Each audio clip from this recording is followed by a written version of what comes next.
Estas son las noticias de Venezuela.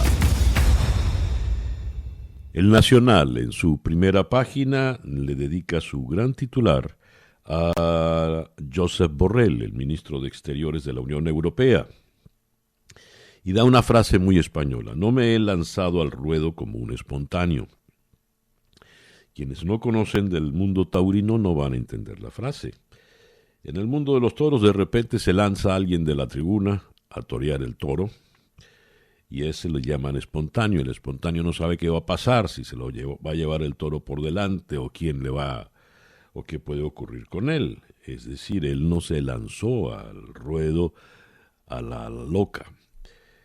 En la sesión plenaria del Parlamento Europeo, el alto representante para Asuntos Exteriores y Política de Seguridad de la Unión Europea afirmó que el grupo de partidos que sirve de base política al presidente interino Juan Guaidó, Voluntad Popular, Acción Democrática, Primero Justicia y Un Nuevo Tiempo, estaba en conocimiento del acercamiento ocurrido en agosto.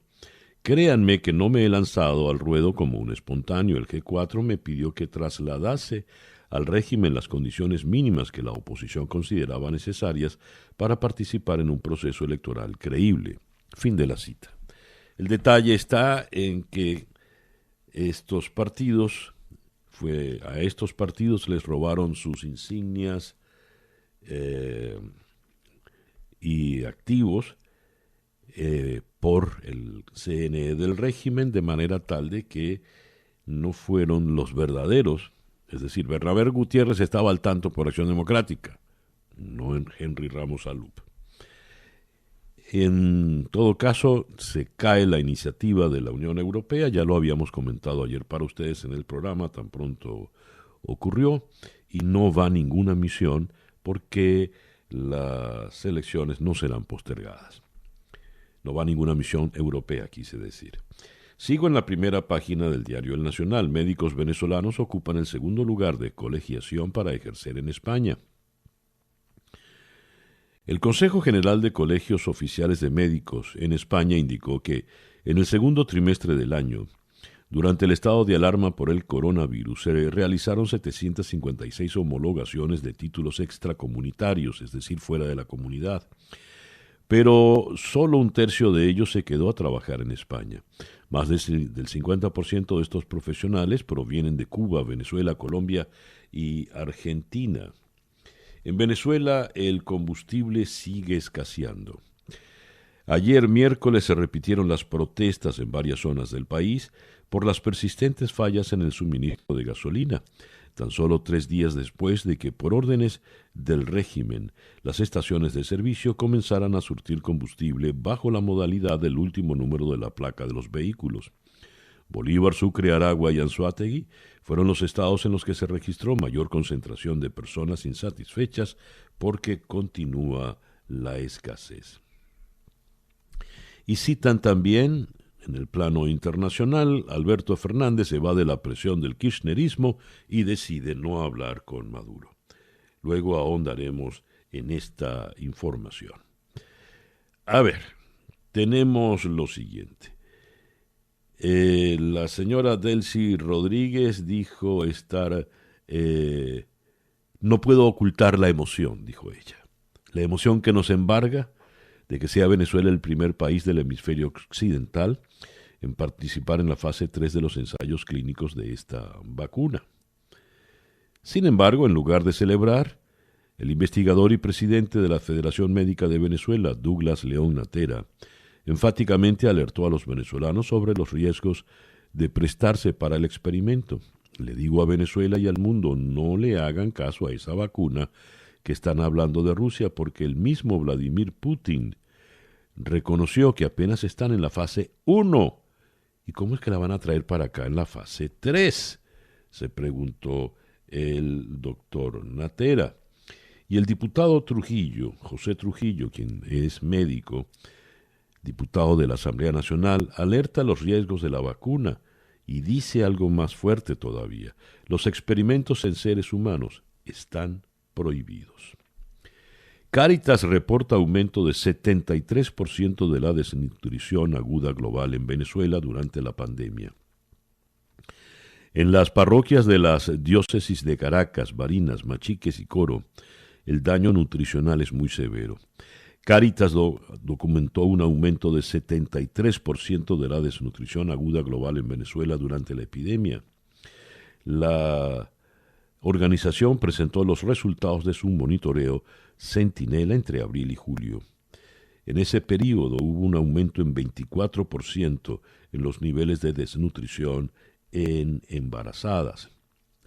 Considerando todas las parroquias monitoreadas en las 15 diócesis del programa en 15 estados, a julio de este año se registró que el 34% de los niños evaluados tenía algún grado de desnutrición aguda o estaban en riesgo de tenerla. El incremento del costo de la canasta básica de alimentos fue ascendente todo el periodo, llegando a máximos del 51% de incremento mensual, sin un aumento equivalente del salario mínimo oficial durante el mismo periodo.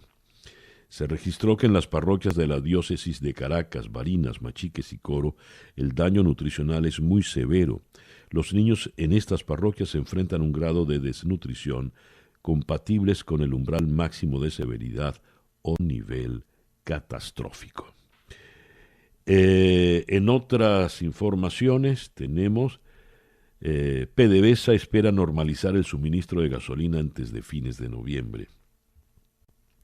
PDVSA se está centrando en las reparaciones de su complejo de refinación CRP de 940,000 barriles diarios de capacidad para abordar una grave escasez de gasolina que ha sido temporalmente aliviada con las importaciones iraníes.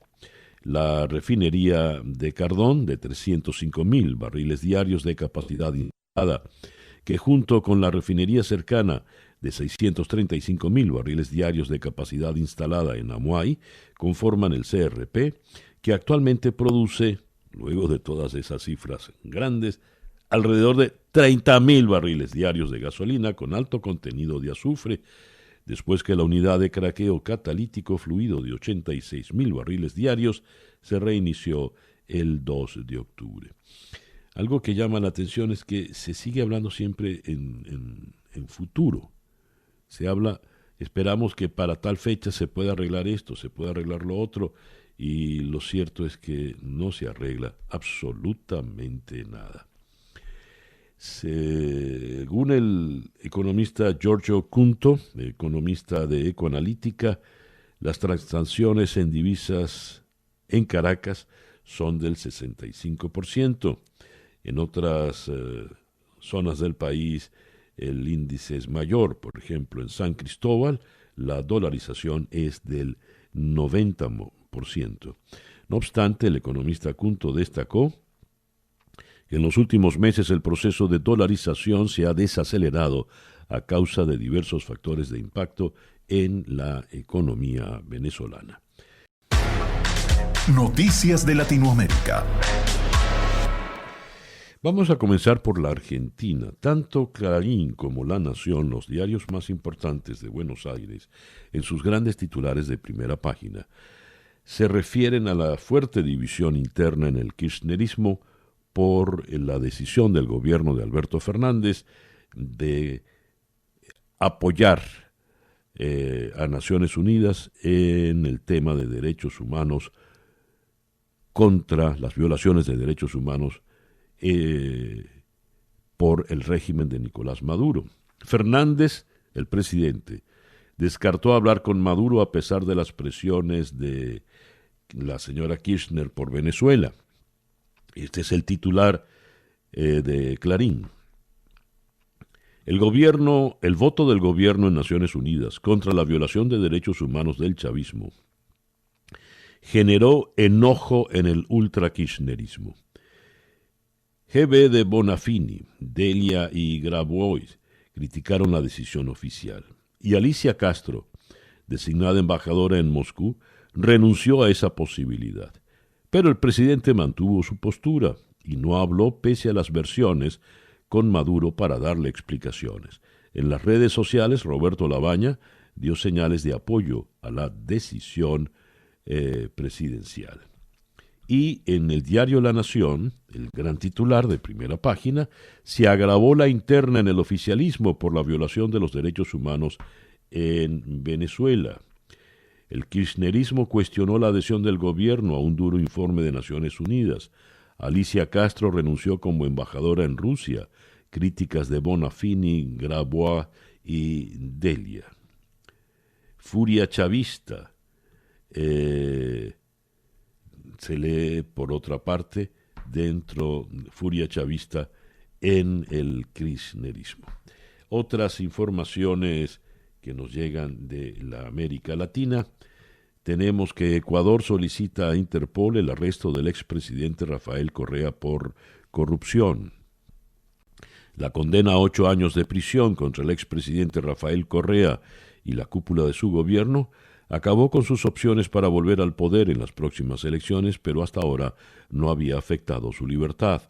Ayer miércoles, la justicia ecuatoriana dispuso pedir a la Interpol la difusión roja para que el exmandatario residente en Bélgica sea detenido. Pese a la ratificación de la sentencia de finales de agosto, solo 2 de sus ex colaboradores más cercanos están ya en prisión. Los demás se encuentran prófugos o en paradero desconocido.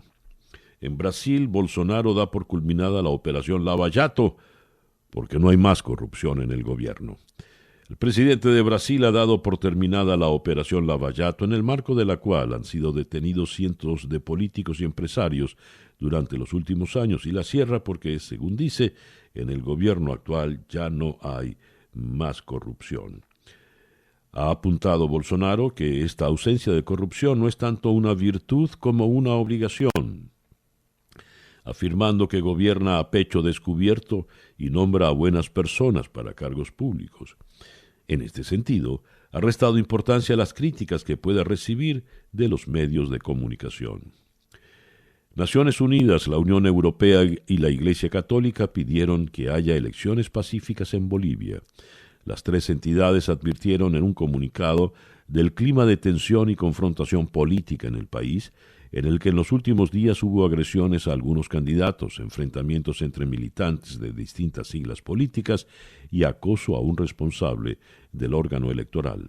Al respecto, enumeraron una serie de avances importantes del proceso electoral boliviano, pero alertaron de la confrontación política y de una creciente violencia entre las distintas representaciones políticas y contra los medios de comunicación.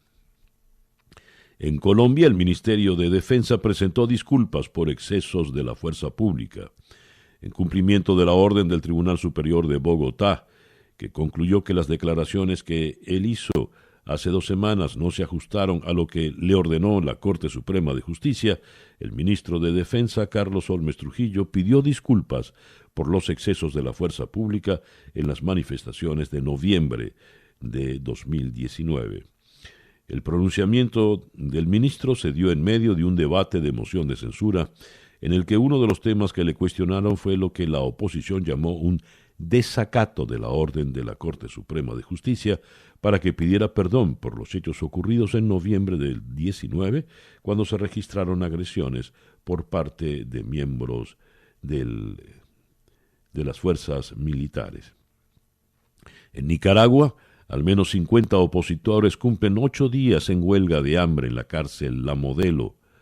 La Comisión Permanente de Derechos Humanos de Nicaragua informó en un comunicado que unos 50 opositores encarcelados están en huelga de hambre y 5 de ellos se cosieron la boca con hilo para no ingerir alimentos. La comisión dijo que ha pedido la asistencia internacional. En el Perú, el presidente Martín Vizcarra señala que debemos estar precavidos para evitar una segunda ola como la de Europa. Durante su conferencia de prensa, el mandatario peruano explicó mediante un cuadro lo que está ocurriendo en países como España, Francia y Reino Unido, en donde los casos van aumentando cada semana. Debemos estar precavidos. Si bien indicó que el gobierno viene preparando protocolos ante un eventual rebrote, señaló que no hay que bajar la guardia y hay que reforzar la responsabilidad de cada ciudadano. En Chile, la Cámara de Diputados rechazó el proyecto que fijaba el retorno a clases presenciales para el 2021. La iniciativa no alcanzó el quórum suficiente, ya que si bien obtuvo una mayoría de 75 votos a favor, 47 en contra y 27 abstenciones, requería de 89 votos favorables para ser aprobado. En México, el huracán Delta avanza por el Golfo tras azotar Yucatán. Ayer, el huracán Delta avanzaba por el Golfo hacia Luisiana, en Estados Unidos, después de haber tocado tierra en Yucatán, donde solo causó daños e inundaciones menores, derribó árboles y dejó sin electricidad a miles de personas en una zona llena de enclaves turísticos. Y Honduras reabrirá sus fronteras terrestres. La reapertura, parte del plan de activación, busca reavivar el turismo y la economía de ese país, afirmó Carolina Mengíbar, titular del Instituto Nacional de Migración. La funcionaria también comentó que la habilitación de la frontera será para el ingreso de viajeros por visita oficial, negocios, inversiones o turismo. Escuchas Día a Día con César Miguel Rondón. Nuestra agenda del día de hoy, jueves 8 de octubre, vamos a comenzar en Salt Lake City, Utah, donde está Celia Mendoza, periodista de La Voz de América, quien le hizo cobertura desde ayer al debate entre Kamala Harris y Mike Pence, y con ella vamos a abordar todo lo relativo a este debate. Luego vamos a ir hasta Madison, Wisconsin, para conversar con Paul Maslin, analista de opinión pública. Luego del cara a cara entre Pence y Harris, ¿qué dicen las encuestas y la opinión pública? ¿Ya existe una tendencia sobre quién será el favorito? Eso lo vamos a analizar con Paul Maslin. De Madison, Wisconsin, vamos a ir a Nueva York para conversar con el periodista José Luis de Haro. ¿Cómo reaccionó la bolsa americana tras el debate de anoche entre los aspirantes a la vicepresidencia? ¿Cómo podrían reaccionar los mercados luego según los resultados del próximo 3 de noviembre? De allí vamos a ir a Caracas para conversar con el doctor José Trujillo Vera. Él es diputado de la Asamblea Nacional, preside la Subcomisión de Salud de la Asamblea Nacional, pero él es médico toxicológico y queremos hablar con él sobre el tema de la vacuna rusa Sputnik 5. Ya había dicho, las vacunas no se prueban en seres humanos. De allí vamos a ir de Caracas vamos a bajar hasta Buenos Aires para abordar el tema, la tormenta esa que está ocurriendo dentro del kirchnerismo, porque el kirchnerismo radical quiere estar a pie juntillas del dictador, torturador y criminal Nicolás Maduro. Pero el presidente Alberto Fernández ha marcado distancia con esto, así le renuncian sus embajadores, y votó a favor de la permanencia de la Comisión de Naciones Unidas para continuar investigando estas violaciones de derechos humanos y crímenes de lesa humanidad. Y vamos a cerrar nuestra agenda de hoy en la ciudad de Washington con Laura Silver. Ella es investigadora principal del Pew Research Center, experta en investigación de encuestas internacionales. La mala imagen de China se dispara en todo el mundo a raíz de la pandemia. Un sondeo del Pew Research Center ha detectado niveles máximos de animadversión en más de una decena de países. El instituto estadounidense ha entrevistado a 14.276 personas entre mediados de junio y principios de agosto en 14 países, y en todos ellos ha detectado una merma de la popularidad de China. El editorial con César Miguel Rondón. Ya tenemos el dictamen del Premio Nobel de Literatura, que es muy, muy esperado, y se lo ha ganado una poeta de Estados Unidos, Louise Gluck. Gana el premio. Leo, la poeta estadounidense Louise Gluck ha ganado el Premio Nobel de Literatura 2020, otorgado por la Academia Sueca.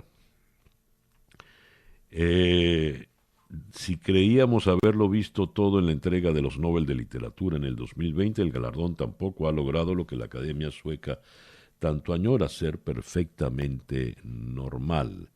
Explicando la decisión de Anders Olsson, el jefe del comité del Nobel, dijo que la voz de la señora Gluck es cándida y sin compromisos y da señales su poesía de que quiere ser entendida, tiene humor y una gran inteligencia. Es lo que tenemos hasta ahora del dictamen. En esta oportunidad habían personas que estaban apostando por el español novelista Javier Marías, por la poeta canadiense Anne Carson, la guadalupeña Marise Condé, estaba también el sempiterno Haruki Murakami, la canadiense Margaret Atwood, y algunos venezolanos se habían hecho ilusiones con la posible designación del gran poeta Rafael Cadenas, pero no, resultó que es Louise Gluck de los Estados Unidos.